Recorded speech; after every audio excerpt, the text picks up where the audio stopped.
Hey, what is up, everybody? Welcome to the Guilty as Charged podcast. My name is Steven, and I am the host. I didn't have an opportunity to pass on an elevator today, but if I had, I would have taken the stairs in honor of our guy, Simi Fehoko, getting his practice window opened today. Excited to have him potentially back as well. Excited to talk about a Chargers Week 18 film preview, or review, I should say, excuse me, with my guy, Tyler. Tyler, what's up, man? How are you doing tonight? Doing very well. I don't have the confidence to put a hat on a live stream. Not there yet, guys. But we'll see. Simi Fehoko scores the game-winning touchdown in Houston. Sure, I'll throw one on. You're not a hat guy. That's true. I never really see you with a hat on. No, not really. Doesn't really run in my family. It's like a genetic thing. I'm not a huge hat person. I have like probably 6 hats, and like I usually only ever wear them like on this show or like when I'm going golfing and like I need to. So, stuff like that, or if like I'm going to the beach or something like that, like I'll wear a hat. Yeah. I don't know what I have. I don't know. I mean, you don't really get sunburn either. So I also do not get sunburn. No, the whole Asian thing pans out. So yeah, the hat look doesn't work out, but I don't get sunburn. So there's that. Yeah. So appreciate Simi Fehoko for sending this out to fans. I've seen a lot of people buying and jumping on, and I mean, it makes sense, man. Like, this is a super, ironic, funny, cool thing that is happening with this team, and started with a trip to Dallas and an elevator not working out. So yeah, you love to see it. Had to honor one. Looks like Caleb bought one as well. Anybody else in here, hopefully it gets to you soon. Yeah. Apparently, Simi's brother-in-law is in the basement still.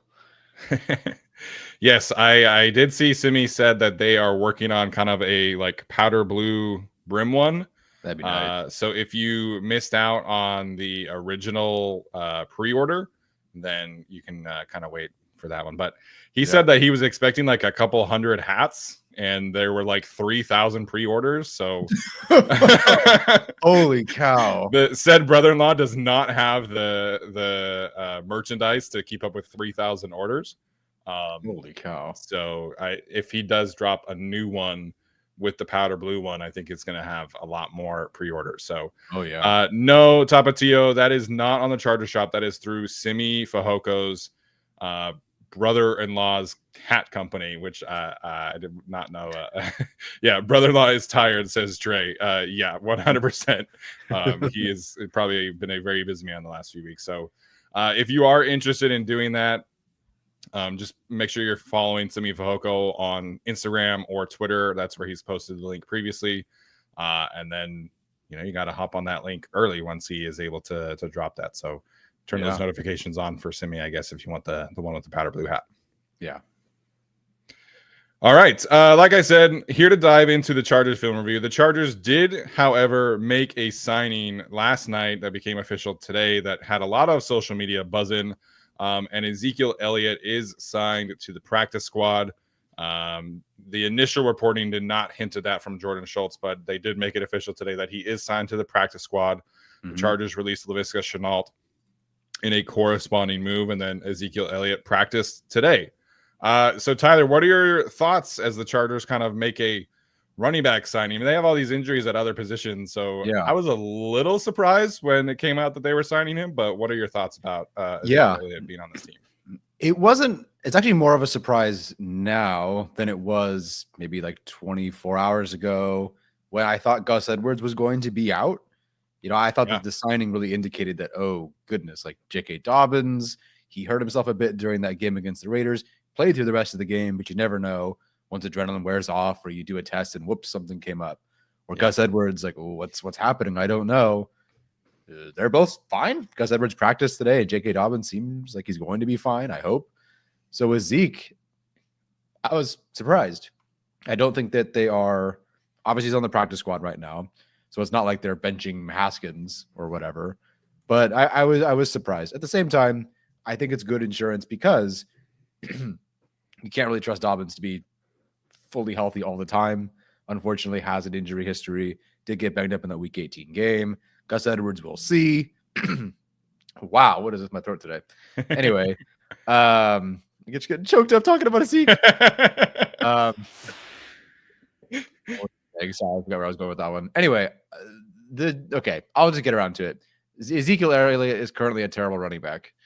That is kind of where I'm a bit puzzled here. There's not a statistic around that suggests that Zeke is a good running back, and I'm curious how he'll do in what is perceived to be his Charger social media thinks he'll do one of two things. And that's be a pass protector or be a goal line running back to get them across. Now, because I'm stupid and I'm bored sometimes, I went through all the Cowboys games this year to see what they did with Zeke once they got within the 10-yard line.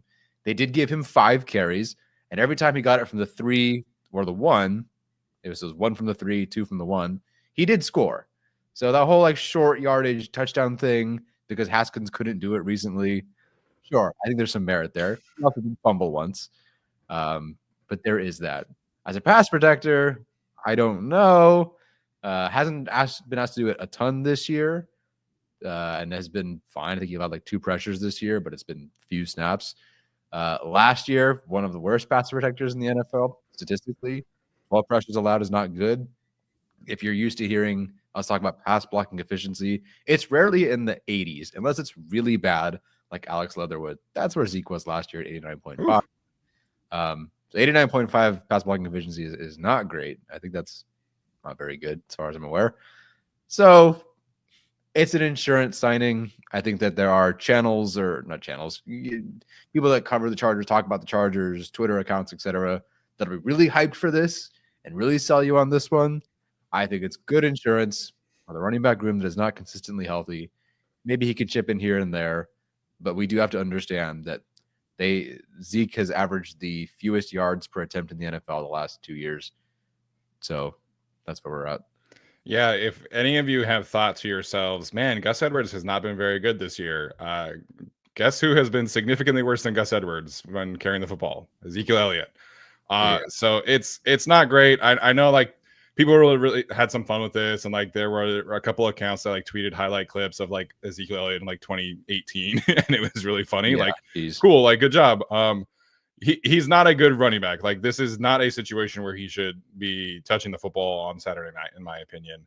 I'm not even sure like how up to speed he can get, and some people have said like, oh, like he can just run duo. It's like, well, again, like I don't know how much I want that to happen, especially if Gus Herbert is healthy. So I don't know. I think the Chargers run game is in a pretty good spot right now. I think if JK and Gus and Haskins and Vidal are healthy, then like that's your group. And obviously Kamani has not been able to get a ton of touches recently. There were some people who were at the game, saw him like getting chewed out after a pass protection mistake against the Raiders. So that's been an issue for Kamani so far this season. But I've really enjoyed the way that Hassan Haskins has been running the football recently. Obviously, he did not score, on that, on a couple of touches. He was stuffed at the goal line. So he's not like an amazing running back, but he is somebody who I think is developing pretty well. And I definitely do not want Ezekiel Elliott taking touches away from him. Plus, Hassan Haskins is one of their 2 or 3 most important special teams players. He's taken, I think, the second most snaps on special teams. So they're not going to make Hassan Haskins inactive. He plays too much on special teams. It's fine. It's whatever. I don't think he's actually going to play this week. Like you mentioned, if something happens again this week, maybe next week if the Chargers win, then they might call Zeke up as opposed to, doing the whole like Jared Patterson thing or something like that. Yeah, and that's fine with me. I do anticipate that he would surpass Vidal on the depth chart at any point, and then if they make it another week. Yeah, because Vidal was not involved at all. No, I think he played 2 snaps. That was at the end of the blowout, basically. Yeah. Which sucks, man, because obviously we were very high on Kamani. We've seen some fun flashes so far this year, but I think the pass protection and the special teams aspect is really not allowing Kamani to really play a ton. Obviously if Gus Edwards is healthy, then Gus is going to be active over him. So hopefully next year, Kamani can get into a better rhythm and groove and, learn how to play special teams and pass protect at a higher level, which is It's really frustrating because I thought he was one of the better pass protecting backs in the league. That was actually what drew me to him personally, was the fact that he was such a, competitive pass protector. Yeah. But that is, seeing college blitzes versus NFL blitzes is Right. very different. It could just be like kind of a mental thing for him. And I Yeah. think we have seen him, go the wrong direction a couple of times. So hopefully that is the case, and that can improve next year, and we can see Kamani get on the field more often. Yeah, and ultimately he's not a very big running back. Yeah. So like at the NFL guys at this level, and they're 28 years old and trying to get their next contract or whatever, it is very different. Yeah, I watched some Texans stuff today, and I watched the Texans versus Ravens game, and Malik Harrison absolutely destroyed Joe Mixon on a blitz a couple weeks ago. Like, just completely ran him over. So He's physical, man. He is. He's a large human being and can move when he is blitzing. So yeah, definitely. It's different, as Kevin points out. NFL linebackers equal big. Yes, they are a different kind of beast than playing in the Conference USA. What division is, or what? I don't know, dude. I can't keep track of any of these divisions anymore. I have no idea. Someone let me know. That's fair. Yeah. Wherever Troy is from, it's very different than blocking some of these NFL linebackers one-on-one. So yeah, I mean, heck, even blocking Derwin James does not sound all too much fun. So yeah, I'm going through the transcripts of Kamani Vidal. Where was it? I thought Ortiz had a point about, he talked, there it is. When you watch him block, it's impressive. He'll throw it up there against a blitzing linebacker. Like, that's one of the things Ortiz highlighted. So I think it surprised him a little bit. Yeah, the skill set is definitely there. I think it's just the mental aspect, I think, is getting him. Sunbelt. Okay, so Kevin making a joke with it. Sunbelt Conference, Mountain East Coastal Division. Yeah. So okay, I guess we should also mention that Rashawn Slater practiced today. So he was wearing a sleeve on his knee, but he was able to practice today after, the whole thing from Sunday, where he was a healthy scratch at the kind of the last minute, or in healthy scratch, depending on how you want to view that. But he did practice today, and it sounds like he is pretty healthy heading into Sunday, which is obviously great news. He did have an MRI. We don't know what the results of that MRI was, but he practiced today, so I think that MRI kind of came back positive. Yeah, and I would be pretty surprised at this point if Rashawn did not play on Saturday. Yeah, thank goodness. Yeah, it would be rough without him. Oh yeah, no, I would probably still pick the Chargers to win, but that's a whole different ball game than this past week against the Raiders or against the Patriots, of course. So him practicing in any capacity is great. I would have even kind of been comfortable if he didn't practice, and this is something that he maybe picked up like Friday, one more limited, or Thursday, I guess, one more limited, and then we just go to Houston. But him out there in any capacity is pretty good. Yeah, I agree. All right, let's get to our film review here. Again, if you are new to the show, we appreciate you for tuning in. Every Tuesday during the season, as long as the Chargers season goes, we will be doing a Chargers film review. And we have specific segments each week. We're going to start with our Unsung Heroes of the Week.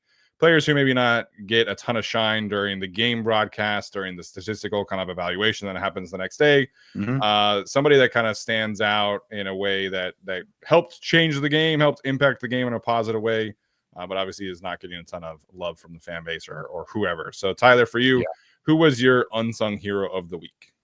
Yeah, I'll go with, I guess, like maybe a combination of Dean Leonard and Cam Hart, but I'll just go with Cam Hart because he played a bit more. Dean Leonard, I think, had 20 coverage snaps. So it wasn't like, that is very unsung. And it is very difficult at this point to try to find more unsung heroes that we haven't talked about. So it's recycling and going back over old ground. But Cam Hart, maybe one of the unsung heroes of the season. Your pick also very much so, one of the unsung heroes of the season. But I thought Cam Hart was solid, targeted 6 times, only allowed 17 yards, involved in 3 tackles, played 41 snaps. I don't know what they're going to do next year. I really don't, because the duo of Cam Hart and Tar Heap still on the outside is one I wouldn't want on 31 teams, but one specifically coached by Jesse Minter. You're like, okay, sure, let's let it rock. Like, do your thing, dude. And I thought that he, at minimum, as a tackler, definitely in coverage was very solid. I thought Dean Leonard was pretty good too. One missed tackle that wasn't great, but otherwise, they really, and he only played, I think, from like the mid third quarter on, but they asked him to just carry the other receiver down the field. There was their version of like the speedy sacrificial X kind of guy. They just carried him down the field several times. So both, I think, were pretty solid. We talked about Tar Heap. So we always talk about Tar Heap still, talked about Henley and Derwin James and these guys. But those two, I think, were unsung heroes in this game. Yeah, it was good to see, I think, for everybody that Dean Leonard was able to kind of, insert himself into the dime package. So when the Chargers went to, their nickel packages, they would move, if Derwin James was not in the slot, Tariq still would go to the slot and Cam Hart would come in. And then when they would go to dime, that's when Dean Leonard would come in. And like you mentioned, I thought he played well. I thought Cam Hart played well. And unfortunately for this player, it took Jasir Taylor off the field, and he's been picked on a bit. He actually has allowed the most touchdowns of any slot starter that has played a decent amount of snaps. So it is unfortunate that Jasir Taylor has kind of taken such a big step back, but he had a good special teams game. So I guess that's kind of the trade-off for him. But I thought Dean Leonard played well. I thought Cam Hart played well. I'm excited to see what the specific usage is this week because, the Houston Texans offense is kind of a mess. I watched 2 games of it.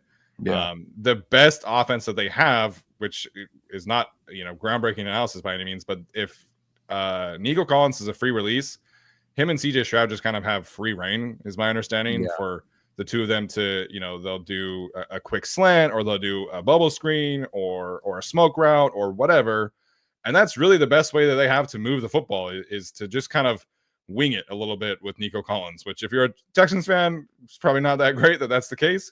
But I would really like to see this upcoming week, and we can highlight this later on, of course, but I would like to see the Chargers be able to get a little bit more at the line of scrimmage with Nico Collins. And Cam Hart did that against the Bengals. It was one of the reasons why the first half against the Bengals went so well is because Cam Hart was pressing Jamar Chase, which again is kind of crazy to say out loud, but it changed the way that they played the game when Cam Hart got injured. So Cam Hart he's kind of an X factor of the secondary.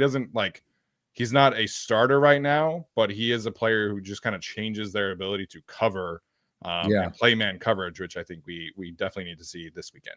Yeah, I love that, especially for that. Jacob points out Dean Leonard, just his size and speed on the outside. You can tell the difference between him and Fulton. Fulton, I haven't seen enough from Leonard to say like, oh, Leonard's a better quarterback than Fulton. I don't think we can say that, but Leonard is fast enough and athletic enough where you don't see that panic when there's a double move or there's someone just very fast on the outside. There's not as much panic. And I think just having that natural ability mattered so much against the Raiders, and that's why he did so well. Yeah, I agree. And we've kind of gotten to this point where Dean Leonard has just been kind of cast aside, but he was a starter in training camp ahead of the 2 rookies, and now the 2 rookies have played fantastic all season long, and so Dean Leonard's just kind of been cast aside. But Dean was ahead of them on the depth chart heading into the season, so I think the team feels good about putting him into situations, and now with this kind of rotation where Dean can kind of be your 4th corner instead of Jasir Taylor, I think that's a pretty decent upgrade for them. Yeah, definitely. I'm going to go grab some water. You share your unsung hero, and I'll be right back. Okay. So my unsung hero of the week is Mr. Troy Dye, the linebacker, who I think is continually standing out against the run in particular. He actually had the 2nd highest run defense grade on Pro Football Focus this week, and I think that matched up with the tape. I think he was consistently in the right position. And he is somebody who I think is getting a little bit more comfortable with what the Chargers are asking of him. This is a new scheme for him. This is a new situation for him. He hasn't really gotten a ton of playing time opportunities in the NFL previously. He's mostly been a special teams player, mostly been like a linebacker 4, linebacker 5. Well, he's comfortably performing at a higher level than what the Chargers are getting out of Junior Colson, which is kind of unfortunate. But Troy Dye is making a lot of consistent plays for this team. He's taking on blockers for this team. He is, getting to the perimeter. I think his ability to be a sure-handed tackler has been a real surprise for me. I liked him at Oregon, as Tara points out. He is an Oregon Duck. Obviously, really good friends with Justin back there. But I didn't really know what the Chargers were going to get to him or get from him in terms of a defender. So I've just been very pleasantly surprised by Troy Dye's ability to make consistent plays on defense. And actually, if you look at the linebacker rotation, Troy Dye actually has the highest run stop percentage of that group, higher than Daiyan, higher than Denzel Perryman, higher than Junior, higher than anyone else who has played. Nick Neiman hasn't played that much, but Troy Dye is consistently making plays as a run defender. He has the lowest average depth of tackle, which is good because it means that he is tackling, closer to the line of scrimmage. And then his ability in coverage, I think, is really opening some things up as well. So the Chargers, we're going to get to them in a second. They like to, use Daiyan and Derwin as chess pieces. Well, you need other players around those two guys to be able to execute at a high level if you're going to use Daiyan and Derwin the way that they are. And Troy Dye is kind of controlling the middle of the field. He's dropping into right distances and right timings and right windows. So I've been really pleasantly surprised with Troy Dye. I did not think that they would get this kind of play out of their fifth linebacker. Like, that's kind of how I felt about him heading into training camp.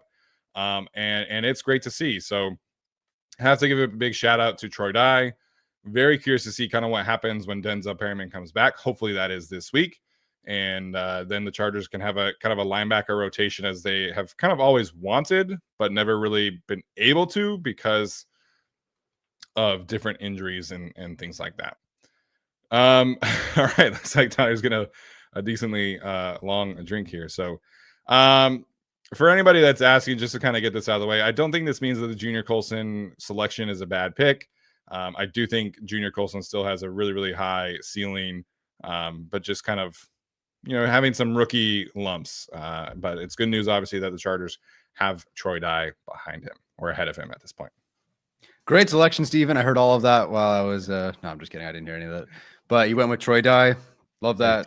Yes. Definitely one of the unsung heroes of the season for sure. I haven't seen him have a bad or terrible game. He's always contributing. He had a special teams tackle in this game as well. Been really solid for them for sure.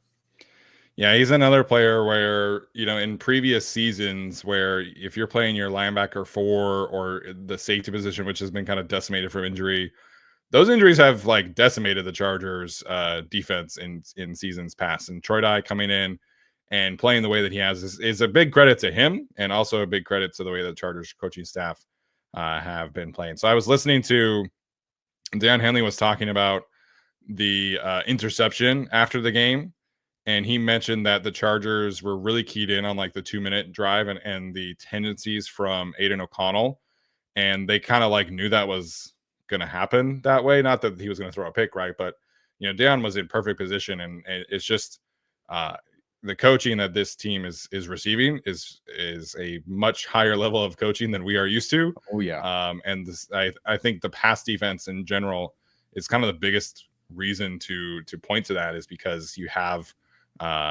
these players who are not making just saw this super chat. Richard, I don't know if we're going to be acknowledging that one, man, but thank you. But yeah, man, shout out to Troy Dye, shout out to Daiyan and Navarro Bowman, and the rest of this defensive ecosystem is really bringing the best out of these players. Oh yeah, for sure. Okay, we're going to get to narratives of the week. Tyler's, we are going to talk about Justin Herbert, who is the title of the show. Apparently our titles are not creative enough according to certain people, but it is what it is. We are going to jump into Justin Herbert's tape for a little bit, but I do want to acknowledge in this space about narratives that the way Daiyan Henley and Derwin James are playing, specifically against tight ends, is giving the Chargers a huge advantage every single week. Brock Bowers gets the garbage time touchdown. His stat sheet looks kind of nice. It's fine. But when those two players were matched up one-on-one with Brock Bowers and Michael Mayer, those two were getting nothing. They were completely clamped down by Daiyan and Derwin. These two guys are just absolutely smothering opposing tight ends. And Brock Bowers just broke the record for any rookie receiving record, period.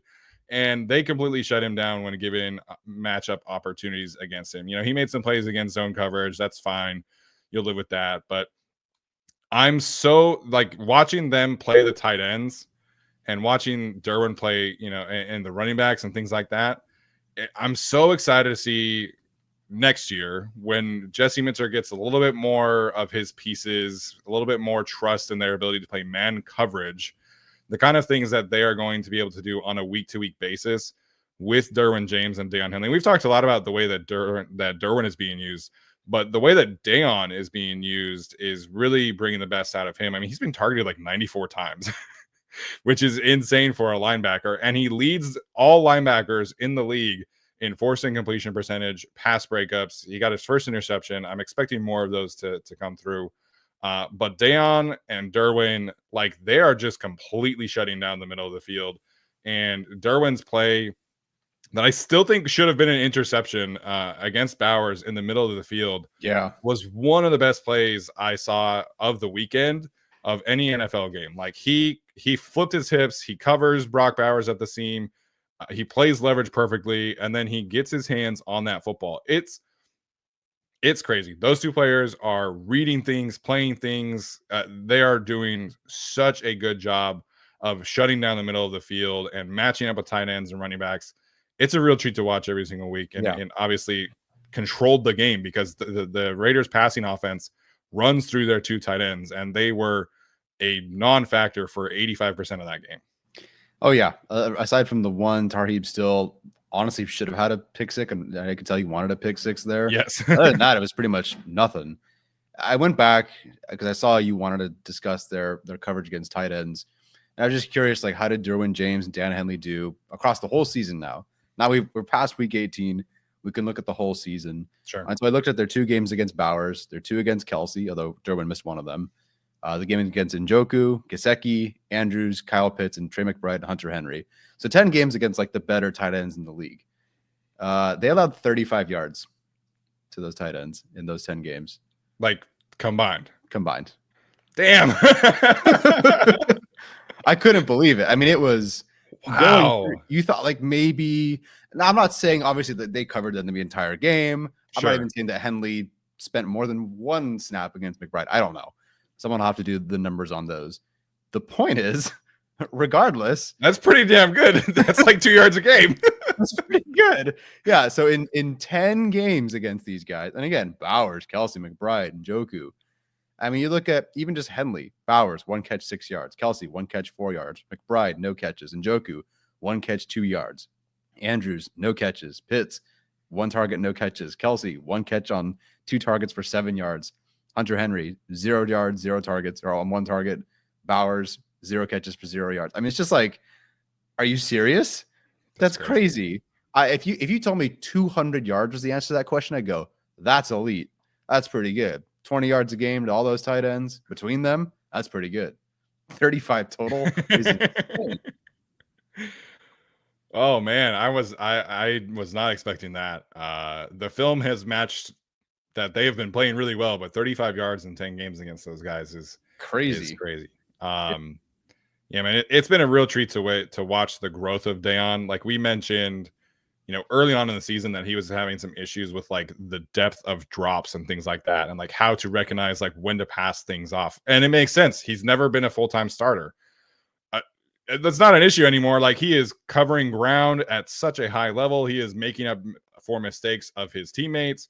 He is recognizing when to pass off routes at a really high level. Those two guys are like it.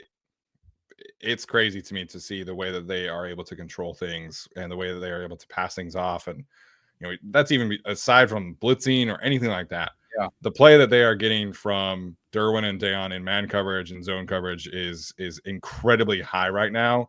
Yeah. It's a real bummer that Daiyan did not get another week to kind of strengthen his Pro Bowl resume. But it is what it is. Derwin James, I fully expect to be an all-pro player. Hopefully Daiyan can get there as well. Because they've earned it, man. Like they are doing some ridiculously good things for this Chargers team. Yeah, Derwin James, man, he has allowed 16 yards to those tight ends, like great tight ends, only allowed 16 yards, and I'd say that's like his second best thing he's done this year. The blitzing is even better. It's that kind of season for him. Yeah, you'll have to tweet that stat out later because that's. I waited. Thank you. All right, let's talk about Justin Herbert. You had a wonderful reaction about his game using a clip from Deadpool and Wolverine. So I will let you have the floor and talk about this, viewing experience, because we didn't talk a ton about Justin Herbert on Sunday. There were so many other things we had to cover in the playoffs and everything like that. We knew he played well, obviously, but it's just kind of the nature of the beast. Like, we expect this from him. Right. And then you watch the tape. And so what is your reaction to watching the tape from him? Stupid good. Better than Oreos and sex. I mean, the whole film experience watching him was incredible. You watch the game, you watch the game cast, you watch the broadcast. But when you can just sit in a minute and watch the film and replay, go back, replay, walk, go back, pause, look at the ludicrous things that he's doing on film. It's unbelievable. And it's not just a single game against the Raiders. It was a great game. Of course it was. A bummer that the one against Davis was called back. But yeah, Herbert's EPA per play, his success rate, they are so far and away above everybody else the last 3 weeks. Mm-hmm. He is, just over the last 3 weeks, he is the MVP of the NFL season. The way he's been playing, the numbers that are there for him, he is the MVP. You don't get an award for 3 weeks of the season, but he's been that good. I mean, his adjusted EPA per play is 0.52 something. The next best guy is 0.8, 0.38, and everyone else is kind of in that 0.300 tier. Him being that much higher than everybody else is crazy. The way he's playing football right now is it's about as good as he was maybe against different game plan, but against the Vikings in week 3 of last season. But he's done that 3 weeks in a row, and it really kicked off with that sensational game against the Broncos, truly one of the best of his career. Yes, the Patriots, Raiders, not the greatest defenses, but he's just toying with them. He's messing with them. It's that specific kind of Herbert that I love. There's a bit of swagger, a bit of confidence, a bit of back against the wall. And it just really felt like in this game, there's a great shot of him. I forget who tweeted it, but after his touchdown to DJ Chark, he's got his hand up. Yeah. This is a guy who, 2021 misses the playoffs, puts the whole team on his back. It's a great game. We were there in person, but he missed the playoffs, losing in Vegas. Mm-hmm. Next year, loses in Vegas. Next year, not playing, but his coach gets fired after that game because they lose in Vegas. And so you just felt like this particular game, you could see all the emotions coming out for Justin Herbert. What are you waiting for? Yelling at Bradley Bozeman, what are you waiting for? It's awesome. So he's been playing great the last few weeks, of course. But in this game, the run, the throw to Quentin Johnston, the other throws, everything was just incredible. I don't know how he's so smart and so calculated. A guy who's thrown 3 interceptions this season. I don't know what actually compels him to make some of the dangerous throws that he makes because he's so calculated. Yeah. But he does it. That throw to DJ Chark actually might be my favorite one because DJ Chark wasn't open. DJ Chark is sitting there. He's not covered. Yeah. He was covered. He was kind of knocked over, falling over. And Herbert goes and throws him open just a half yard to his left and gets him open, makes him right, and scores a touchdown. Yeah. It's crazy. Yeah, DJ Chark sighting in week 18 is it was not on my bingo card. The whole shot to Quentin Johnston that Trevor is pointing out, on the broadcast, I saw it happen. I was like, oh, good throw, good play. But then you watch the tape of the all 22 and the way that play happens. So he's on the left hash, and at his drop, he's at the 4-yard line. And he throws it to midfield, and it's just on a complete rope, and it gets to Quentin Johnston like in such a hurry. And the way so he's looking towards the middle of the field. I think that's his main read. And as soon as he sees the safety just inch to the middle of the field, just launches that thing to Quentin. The timing that it takes there, and people online were saying well, Quentin Johnston had to kind of back up towards it. It's no, you don't understand. That's a very specific window that he is throwing that into. And if he leads Quentin Johnston, there's a chance that play gets broken up. But because of the location of that ball, the only person who could catch that ball is Quentin Johnston. It's a perfect pass. The throw to Will Dissly was insane. Watching the back view of that and seeing how close the 2 Raiders defenders were to Will Dissly was crazy. The throw to Darius Davis that didn't count was insane. The scramble to Lad McConkey, and he was asked about that today. He was like, "Yeah, well, actually, it was Lad made a good play." I'm like, "This dude, Yeah, okay, dude. right?"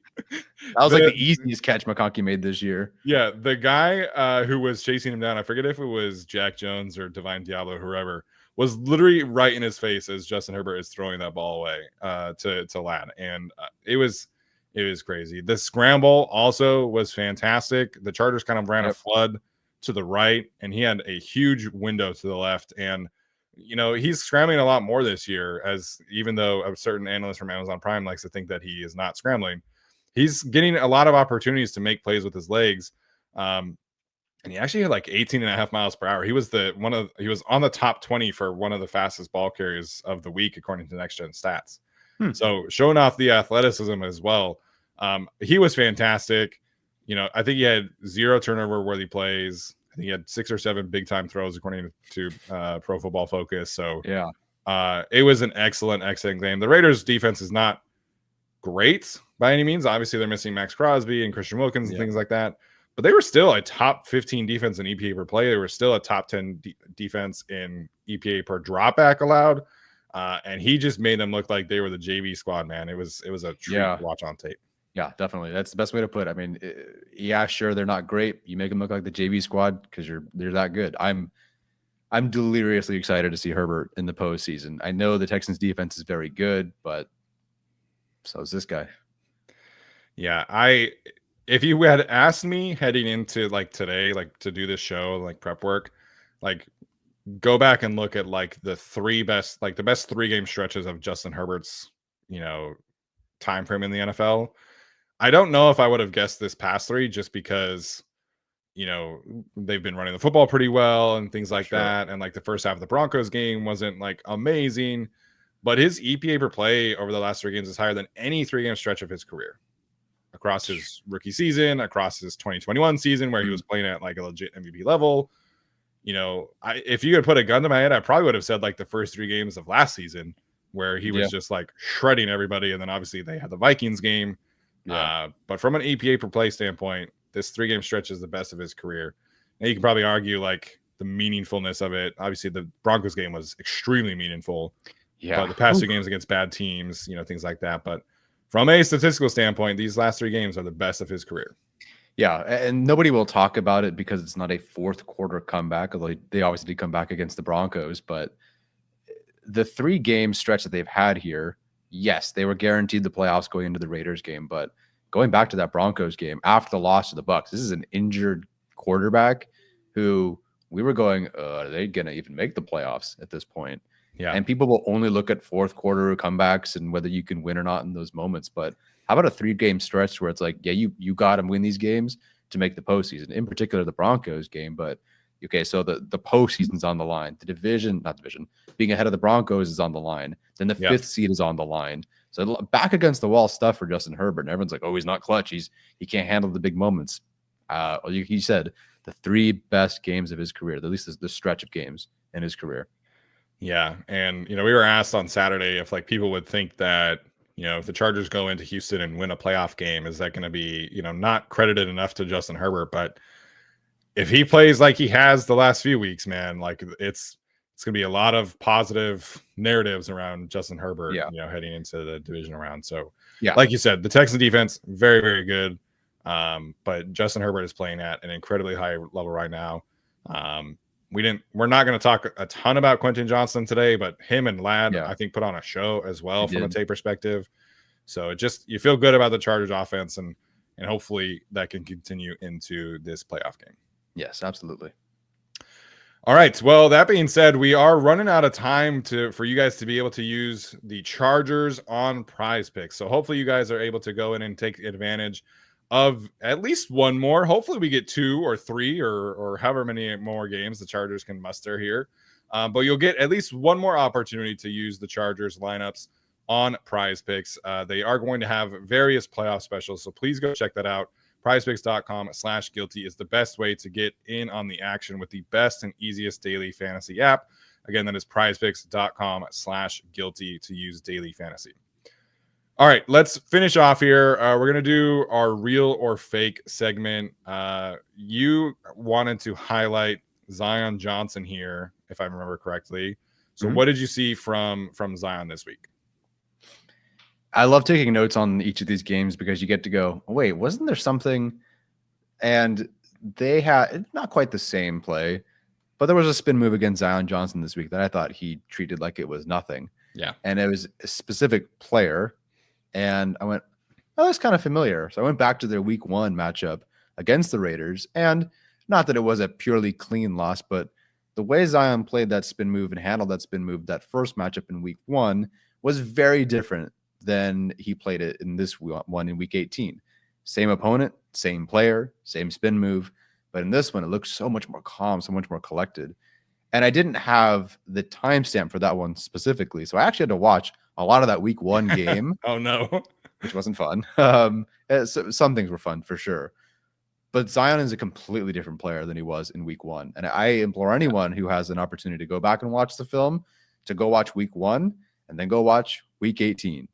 He is a completely different player. And I think over the stretch of several weeks now, I feel like I'm watching what we were hoping for. Not perfect, but a lot better. And certainly better than the 49.7 grade that PFF gave him, which I don't know where that came from. I don't know how you can allow 0 pressures and get a 49.7, but whatever. I just think he's playing legitimately better football. The pass off between him and Joe Alt was tremendous. The communication between him and Bozeman, for the most part, has been very strong. I think that everything has improved with Zion Johnson. And again, far be it from us to be hypercritical of Zion because we are, supporters of Zion. There's a video of us jumping. So of course we are supporters of Zion. Of course we hope for Pryor's sake that Zion was good, but he was not good to start this season. And I say over the last, since week 11 or so, I thought the film has been tremendous. Truly, he looks more patient. I feel like before the season, or when the season first started, he was trying to win the rep. He was panicking. I think Duke Manyweather pointed out he's over his toes too many times. Yeah, his posture. Yeah, posture, stuff like that. In these games, I feel like he's waiting for the defensive tackle to show him what's happening, or waiting for the defense to switch or whatever. Now he's a bit more patient. He's found his low center of gravity. He's found his base. He's found patient hands. He's understanding how to communicate with the guys next to him. Completely different player than he was in week 1. Yeah, I think that is such a key point of why the Chargers offensive line has been kind of, hitting their stride and performing better. And there's still some issues, right? Like against the Broncos, they allowed a pressure percentage of like 49%. So like it's not perfect, but from weeks 1 through 9, they were allowing a pressure percentage of, let me make sure I get this one right, actually. Pressure percentage of 36.2% in weeks 1 through 9. That was the 11th highest of 27 qualified quarterbacks for Justin Herbert. From weeks 10 to 19, that number has dropped to 30%, which is the 5th lowest of 25 qualified quarterbacks. And that includes, again, the Broncos game that was at almost 50%. So the unit as a whole, like that looks great, 6% improvement and going from 11th highest to 5th lowest. That's a significant improvement. It's like, well, okay, so what's going on here? Like, what's the change? And I think Zion's development is a very key aspect of that because he is making fewer mistakes. Like he's not playing perfect. There are still some things for him to clean up, but we would always watch him and he would play really, really well. And then like for 3 or 4 or 5 snaps a game, the mistakes were just, it was game breaking mistakes, like you give up a sack here, a sack there, a bad quarterback hit. The mistakes are happening at a less frequent level. Like, and it's been good to see. His leverage is a lot better in pass protection. His anchor is a lot better in pass protection. Those skill sets have always been there. Like he was drafted in the first round for a reason. I know people like to say that, he's been bad and stuff like that, but the athletic ability has never been in question. It's just the technique. And, unfortunately it's taken him a pretty long time to kind of find his base here, but it's finally happening. And Chargers fans should be excited about that because if Zion can play like this, then it just gives them so much more flexibility going forward. You don't have to overhaul your entire interior offensive line next offseason. You can just kind of spend more resources on center and right guard. And he's always been a good run blocker. I think that's always been his strength. But now the pass protection is really starting to follow suit, and we're seeing him communicate more. We're seeing him do more of the searching for work, and then one-on-one, he's playing at a much higher level too. Yeah, no, it's the mistakes are less catastrophic. They're much more infrequent. I rarely see them back to back to back. It's not just like, okay, here comes the third down and Daiyan screws it up somehow. It's just, offensive linemen lose reps, and sometimes he loses a rep or two, but for the most part, it's pretty solid. Yeah. So he has just looking at the pass blocking efficiency rating again, in weeks 1 through 9, his pass blocking efficiency rating was 95.5, which is bad. Very bad, especially for a guard. But from weeks 10 to 18, that number has climbed to 97.8, which is pretty good. Like, that's a pretty solid level guard in the NFL. Is it great? No, it's not amazing, but that improvement hopefully can lead to some more improvement, and maybe next year that number sticks above 98 for the entire season, and then we're talking about a player who might merit returning on a contract extension. So we'll see. I'm still kind of waiting to see what this looks like again next year, but at this point in time, like, I feel comfortable with Zion being a starter again next year, because his play over the last half of the season has been that of an above average guard, and that's what we've been kind of waiting for. And hopefully next year we can get a step forward again, and hopefully we can get to a quality starter next year. Yeah, they'd be foolish to move on from him in any capacity next year. I agree. Okay, I could have put this player into the unsung hero category, but I wanted to talk about him in this category because I went back and looked at some numbers and things like that to try and find a way to see the impact of Tucker Fisk, because he is playing at a really, really high level, in my opinion. He definitely has some weaknesses. He's not a very good pass catcher. The man weighs 285 pounds, but we are so used to the backup tight ends for the Chargers being such a horrible weakness from a run blocking perspective. And Tucker Fisk is playing really, really well in that regard. Of any qualified run blocking tight end, he actually has the 7th highest run blocking grade on Pro Football Focus since week 10, which is when he kind of got inserted into the lineup. And so I feel like we've had some moments where we've talked about him and mentioned him along with Scott Matlock, who is playing well as well. And then on really the last couple of weeks, they've made a much more concerted effort to get the running backs out on the edges. More toss concepts, more sweep concepts, more counter concepts. And Tucker Fisk is very often asked to be the guy at the point of attack, sealing the edge rushers. And he is 285, so he is a bigger tight end, but he's doing that role at a really, really high level. There are other times where him and Will Dissly or him and Scott Matlock will combo black, and he'll climb to the second level, and he'll get to the linebacker, and he does a great job. So I mentioned his run blocking grade. In terms of rushing success rate in weeks 1 through 9, the Chargers were 29th, and then they inserted him into the lineup, and they have been 17th since that point. He's not the only reason for that. Obviously, Jamari's play has kind of elevated. Zion's play has elevated. The running backs, getting J.K. Dobbins back has helped. Like, everything has helped. But when you look at the snaps with him on the field, the Chargers are able to run the football at a pretty decent level. And it's not great. 17th is not amazing, but it's definitely better than 29th. And so you get into these playoff games, you got to be able to run the football. And the way that Tucker Fisk is playing, it gives me a good amount of confidence that they will be able to, do the things that they want to from a rushing perspective going forward and however long the season lasts, because Tucker Fisk is setting the edge. He's getting to the second level. He's doing everything you could possibly want for a third string, second string blocking tight end. Yeah. I don't know what the frequency or the rate of wins was for tight ends before Fisk, and even dating back to last year, but it felt like most plays were nothing or losses or just, pray the guy gets in the way. It was that way with Eric Tomlinson to start the season. Yes. No, they did a very good in many positions this year, but they did a very good job switching things up and getting Tucker Fisk out there.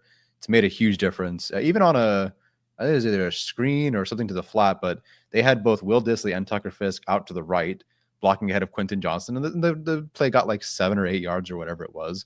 But it was perfect. You put your 2 blocking tight ends out there, run Quentin Johnston behind them instead of Quentin Johnston blocks for Ladd McConkey, and maybe it doesn't go so hot, although Johnston had a great block this week on the edge rusher. But putting them out there like that and working like that's fantastic. So you mentioned the run game, even part of the screen game now working together. Great stuff. And it's I think Unsung Hero is perfect for him, but I love that you've kind of tracked this narrative over the last couple of weeks, or last, what was it, 9 games? 8 games, whatever it was. Yeah, over the season. Yeah, so it's been fun. We've come a long way this season in the run blocking tight end department. That is for sure, with Fisk and Will Disley leading the way there. Yeah, I mean, absolute like electric set of name, like Will Disley, Tucker Fisk, just like a generational blocking tight end names right there. Trey McKitty is not a blocking tight end, you know? That's not a blocking tight end name. Yeah, McKitty's not really doing it for you. Not quite. No. Yeah, and Scott Matlock's a really great fullback name. He should stick to fullback exclusively at this point. Yes. All right, so one thing that is fake for me, I mentioned him earlier, but Quentin Johnston was so good and so confident in this game. I don't want to highlight him in a negative way. What I want to say is that he's going to go up against one of the best cornerbacks in the league on Saturday, in Derek Stingley. Derek Stingley has the 6th highest force and completion percentage of any cornerback with a 50% coverage rate. He has 5 interceptions on the season. Derek Stingley is really freaking good. He was a top 5 pick for a reason.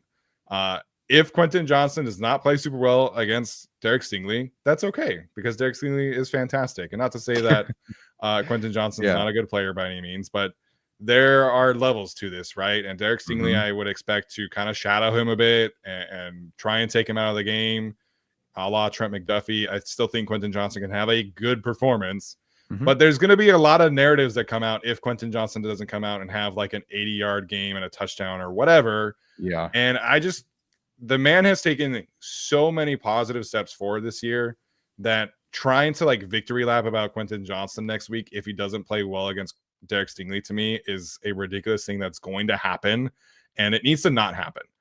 Like, I really wish we would try and stop doing the whole like Quentin Johnston conversation every single week. You know, he has 186 yards. Well, where has this been all year long? Just appreciate the steps that he has taken as a player and watch that performance and be glad that this guy is taking steps to potentially being a really quality wide receiver, and just embrace the positive steps that he has taken. I'm kind of over the whole thing where, you know, Quentin has a drop here. Oh, well, he sucks. We should have taken Zay Flowers. They didn't take Zay Flowers. We just need to move on. And if he doesn't play well against Derek Stingley, I don't really care. I'm so pleased with the way that he has played this season. He's taken so many steps forward. Whatever kind of metric you look at, watching the film, whatever you want to do, it's impossible not to realize how much better this man has gotten. So if he doesn't play well against Derek Stingley, it's not the end of the world, and it needs to not be discussed like it is once it does happen, unfortunately, because Derek Stingley is fucking awesome. He's a great football player. Yes, he is. No surprise, like very good at LSU. Good player, great player, great player. And he was, I mean, not that Tyreek Hill's had a great season, but I think he picked off Tua twice throwing at Tyreek Hill. And Tyreek Hill is a better receiver than Quentin Johnston still this year. I hope that's not the narrative next week. I hope he has a good game. I don't expect him to. I don't need him to. Someone asked in the chat, does Stingley play in the slot? You said the number of snaps he's played in the slot this year is 14. So not often. It's like one. It's less than one a game. And that one, we're gonna get him. We're gonna get that big play that one time he does that. So he's not shadowing Ladd McConkey. Frankly, I'm sorry. Like with Ladd McConkey, and we'll talk about Houston's situation. Your game plan shouldn't go through Quentin Johnston next week. One, McConkey's your better player anyway, and two, as we've seen in basically every game where the other slot corner is not as good as the outside corner, you spam McConkey, and you're always right. You're always right when you do that. So they won't feed him. I doubt they'll get Quentin Johnston super involved. So but yes, appreciate the steps forward that he's taken. I mean, seriously, some big steps forward. Yes, one big game at the very end does kind of inflate the numbers, but would we have the same conversation if it were in the middle of the season? Probably not. It just happened to be at the very end against the Raiders. It's okay if he doesn't have 186 yards next week. Yeah, and he spoke about the game, like his season after the game, and he was saying that he's in a much better spot mentally than he was at this time last year, but it still has been a journey, right? Because he still has had some rougher moments, some moments that he has not been targeted, things like that. These players are Quentin's 22, man. Like he's not an old veteran player. Like he still has a lot of room to grow as an individual and as a player. And I think year 3 is often when we see players truly pop. And right now, like I think Quentin is on a very positive track, and a significantly more positive track than we would have ever thought this season. Going back to August 1st at training camp, if you would have asked me, hey man, like, what do you think the chances are Quentin Johnston goes over 700 yards and 8 touchdowns? I would have been like, are you high? Like 0. Yeah. Uh-huh. So it's been a treat to see. By all accounts, he's a great kid, military guy, all that stuff, growing up. And it's been great to see. Like I want players to do well, and he has played very well this season. Yeah. If he doesn't play well on Saturday, it's okay. Derek Stingley's really good, and it's fine. So I just wanted to get ahead of that before we really dive into the game, because I just know like people are going to talk about it in a way that's going to make me mad. Yeah, of course. I mean, we have people still complaining about Joel being the wrong pick or whatever. It's like I don't even know what we're doing here. When Malik Neighbors had the reception record for like 2 seconds, people were like, see, the Chargers should have picked him. I'm like, what are we doing? I will take Alt McConkey over Neighbors Suamataya. Yeah. Any day. 100%. Okay. You had something else that was fake that you wanted to bring up as well. Yeah, I think we really should have this conversation. I don't think we've really specifically talked about it a ton because it is maybe a whole defensive line issue, but the interior defensive line isn't exactly a pass rushing savant group. Like this is not exactly, Aaron Donald out there or any of these better guys. The narrative that I think I want to close the season with, or the thing that's fake, is that, this Chargers edge room is not the strength of their defense. We went into this season with that mentality, and I get it. Joey Bosa, Khalil Mack, Bud Dupree, Tuli Tuipulotu. That is the best 1 through 4 on paper that I have seen the Chargers have in quite some time. You can argue like the first thing Jesse Minter said at his press conference. Yes, like, you don't he's see. Like, I'm excited to work. Yeah, I'm excited to work with all of these guys, and they brought Joey back for this. But it's been a surprising. Not that they've been bad, but it's been surprising to see the interior and the blob man. If you guys go on social media or on X, on Twitter, I'll never call it X. What am I doing? But if you look at the difference in last year to this year, the interior has taken a huge step forward, whereas the edge group for the Chargers this year has almost fallen to where like the defensive tackle room is, which is not great. And I think it's not a surprise. Like I didn't specifically think like this week was worse than, a bunch of other weeks, but heading into the postseason, I think we talked about this on the reaction too. This is the one thing I'm worried about with the Chargers. Okay, it's fine. There are some things I'm worried about, like right guard and center and stuff like that. But everyone's going to talk about this game, and everyone always does. Oh, they have a great duo, Khalil Mack and Joey Bosa, and all these edge rushers. Such a great edge group. Such a great edge group. Oh my gosh, the Texans' offensive line. The edge group's not the strength of their defense. I wouldn't even think it might be the 3rd best position group for them, maybe even 4th best. I mean, the talent is there, the guys are there, but it just hasn't been. They haven't risen to the level I'd hope for in every game this season consistently. Yeah, the more we've gone through this season, the more I think they probably need to go with an edge rusher in the first round. It's a good edge group. It's not an amazing edge group, but they need some juice, man. Like they need some speed and ability to, win instantly is not really a thing right now. So the 4 edge rushers all do one thing really well. They all power rush really well. which is fine. Like that's how you build the room, and you want to crush the pocket, things like that. But they're not really getting instant wins because all of their guys want to bull rush, and I think heading into the season, like it's hard to predict that Joey has taken such a step back from a physical standpoint. Yeah. Like even still to me, like he's kind of laboring out there in a way that I'm not crazy about. Mac, like he's taking a step back from a production standpoint, but on like a per play basis, he still is winning at a decently high level, pretty similar to how he did, last year, not obviously at the kind of volume. But yeah, the edge rusher room, I think, needs some speed, needs some juice. And right now they don't really have that because Thule wins with power, Bud wins with power, Mac wins with power, and Joey Jaguar says Joey feels like 34, not 28. He does. Like it does not look like he is still kind of in his physical prime. We're not really seeing him be a super great technician like we've seen as much in the past either. So, the good news for the Chargers is that they are still getting a decent amount of pressure, but it's not great. They're getting most of their pressures, I would say, when they do sim pressures or blitzing and things like that. They mug up the looks up front. And when you do that against the Texans, that can really pay off because the Texans offensive line, I watched 2 games today, but they cannot identify blitzes and stunts to save their lives. Like you guys think the Chargers interior struggles with that? Go watch the Texans offensive line. Oh man. So it definitely has been a disappointment. I think I saw on Seth Walder's article about the playoff review there, the Chargers defensive line, like across the board, is 23rd, I think, in pass rush win rate on ESPN, like as a unit. That includes edge and defensive tackles. So it's definitely been a bit of a disappointment for sure.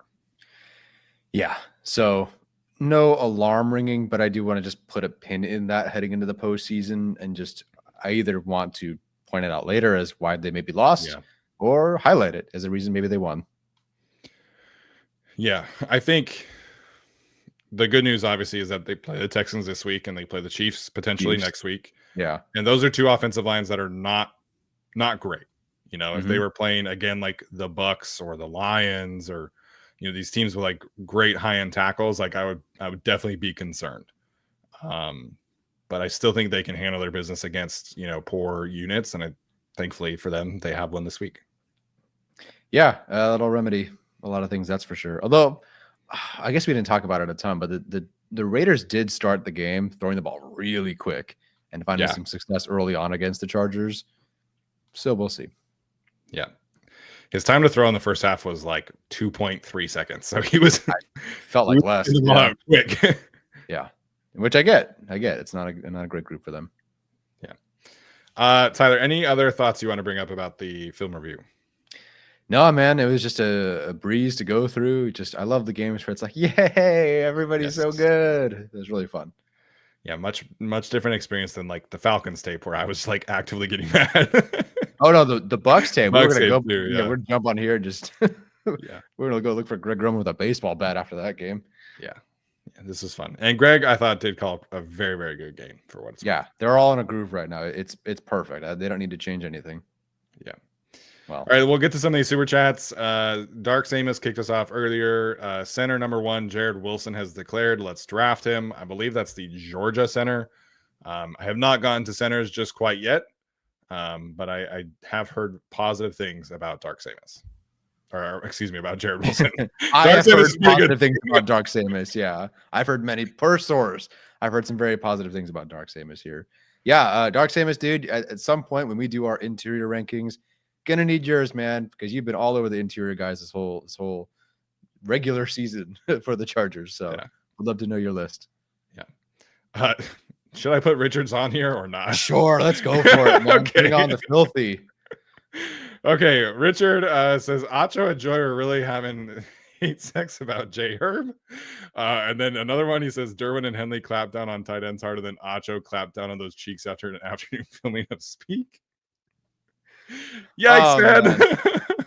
I tell you what, man, it was a glorious day. I got some people like just DMing me the tweet that I sent out, or like Herbert's having an elite game. Acho's got this whole other thing going on, like Speak, FS1, whatever.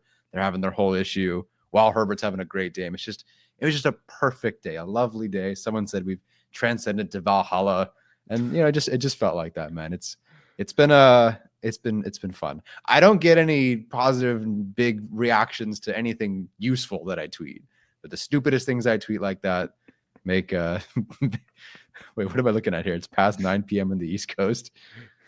And then there's an 18 and the circle through it. Oh, I couldn't even read that. Gotcha. Yeah. Oops. Oh my gosh. So anyway, it's all legend, this, that, and whatever. But alternatively, I don't care. It's hilarious. So yeah, it's I don't know, man. Obviously, it's all he said, she said right now, but that network is incredibly toxic. I like how in the lawsuit it mentions Colin Cowherd by name, but to say that he's like awesome, he's a nice guy. He's a great guy. I'm like, you didn't have to throw that in there. Hey, man, if you're, that's pretty funny. But yeah, this person who has the lawsuit going kept all the receipts apparently. Yeah, so we'll see how it plays out. Maybe nothing happens, but it was a funny part of the weekend for sure. And I guess we haven't talked about yet. Speaking of things that are kind of funny, the Raiders have moved on from Antonio Pierce. Yes, which shucks, I guess. I was hoping they would keep him after they made him go out there and have a press conference, but yeah. So Tom Telesco is staying as the GM in Las Vegas. Apparently, Tom Brady has given the stamp of approval on Tom Telesco. So I don't know. I mean, they did like almost sign him technically in 2020. So maybe there is some kind of fair there. Fair. Yeah, that's actually not bad. Fair. But this is going to be whoever coaches the Raiders next game, I think is going to be their like 6th head coach to coach a game in the last like 3 years, technically, if you count the interim guys. Yeah, because Gruden, Bisaccia, McDaniels, Pierce, and then this new guy, whoever was before that.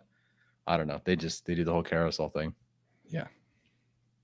A lot of my coworkers who are Raiders fans were very happy when that notice came down. So yeah. Well, enjoy the 6th pick or whatever you have. Yeah. We'll see who they hire, but I don't know, man. That job kind of stinks. Roster's awful. Outside of Max Crosby, it's like, what are you getting? Yeah, and Crosby's kind of indifferent on being there right now. So yeah.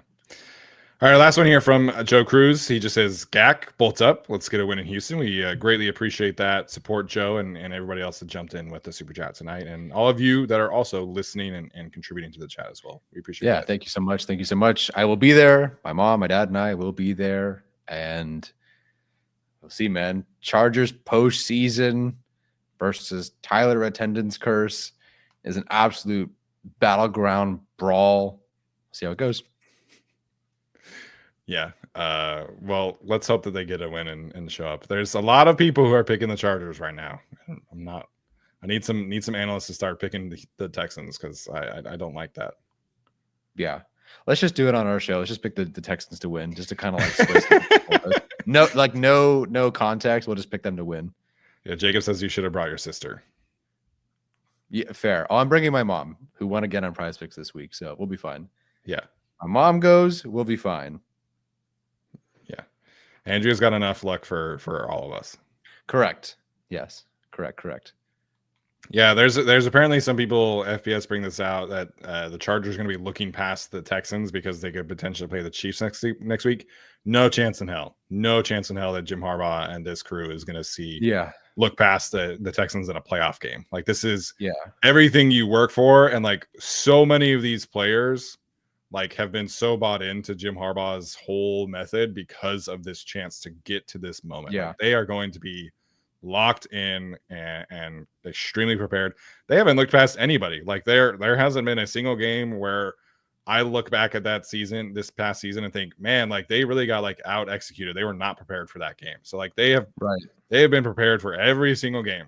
And I do not think this feels like a trap game or anything like that. Like, they are going to be locked into this game. Yeah, I agree. And not that the Chiefs aren't a good team. Yes, they will have to focus on them at some point, but they've played the Chiefs twice this year and they play the Chiefs all the time. So it's not like they have to like really look ahead and, we have to go to Buffalo. Like, looking ahead to Buffalo, I could see why someone would say that. But the Chiefs, like, they're very familiar with this team at this point. They've played them very tight 2 games So I don't think they're looking ahead at all. No, and it's a playoff game. Like this is not a regular season game where you're going to get that game. True. Yeah. The Chargers don't know that they are going to play the Chiefs. Like they have to win first. Yeah. So definitely. I fully expect the Chargers to come out ready to go. Yeah. Technically, even if they won, they technically aren't guaranteed to be playing the Chiefs anyway. The Broncos could pull it out. So you shouldn't be looking ahead of the Chiefs, even though I think Buffalo will roll over the Broncos. Yeah. Now, like some of the fan base might be overlooking the Houston Texans, and I think that would be a mistake for all of us. But the team themselves, like they are going to be ready to go. Yeah. Yep. All right. Good stuff. Hopefully you guys enjoyed that. We are going to be back on Thursday previewing this game. So we're going to go like into all the nitty-gritty details. I don't get to watch tape of an opponent every single game. I just don't have the time or the care, honestly. But I watched 2 games today. I'm going to watch 2 games tomorrow, and we're going to get really full into the Texans experience and help you guys get fully prepared for this matchup and hopefully have a good discussion on Thursday. Yeah, exciting times, man. It's been a minute. It hasn't been 5 years since we previewed a game or anything, but that loss feels so long ago. I'm glad we're on to something else. Yes, I agree. All right, guys, appreciate you so much for tuning in. Again, make sure like, subscribe, comment, all that good stuff does help continue to grow the show. And this has been the Guilty as Charged podcast. We'll see you on Thursday. As always, bolt up.